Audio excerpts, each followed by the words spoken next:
Well, we're all holding out for June 1 when restrictions across New South Wales will continue to ease. We'll see cafes and restaurants opening up to 50 people, but our RSL clubs could be welcoming up to 500 people. New South Wales clubs say they've been in talks with the state government who've signed off on the bigger capacity. So patrons will be allowed in 50-person increments.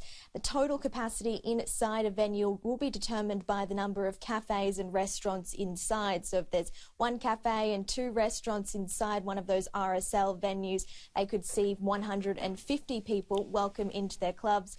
We'll go up from there. There'll also be gaming facilities as well allowed. So you can imagine it's going to be great news for these clubs who've really been struggling. Many haven't been able to open since the pandemic began. That 10-person limit we've seen in recent weeks, simply not viable for many of them.